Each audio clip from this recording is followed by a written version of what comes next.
नवी मुंबईतल्या एका शिक्षकावर 10वीतल्या विद्यार्थिनीचा विनयभंग केल्याचा गुन्हा दाखल करण्यात आलाय। घणसोलीतल्या सेक्टर 9 मधील एप्स या कॉन्व्हेंटमधील शिक्षक नितीन म्हात्रे यांनी एका विद्यार्थिनीशी गैरवर्तन केलं।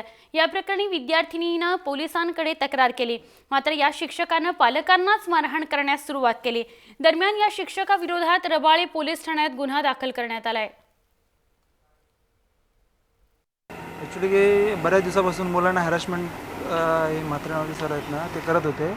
बऱ्याच वेळा आम्ही त्यांना वैयक्तिक भेटून पण समज दिली होती, परंतु ते व्यवस्थापनाचं शाळेचं पण ऐकत नव्हते, पालकांचं पण ऐकत नव्हते। मुलांना वेगवेगळ्या प्रकारचे हॅरॅसमेंट करायचं चालूच होते। त्यांच्या पर्सनल क्लासला येत नसल्याकारणाने त्यांनी वेगवेगळ्या प्रकारचे मुलांना मारतो, तुला शाळेत उडून फेकून देतो वगैरे अशा प्रकारचे करत होते। शिक्षकांना कडक शासन झालं पाहिजे। कुठेतरी त्यांना दहशत ही शिक्षकांना की मुलांशी जर गैरवर्तणूक करत असतील तर अशांना शासन हे झालंच पाहिजे। शिक्षकाच्या विरुद्ध गुन्हा दाखल केलेला आहे।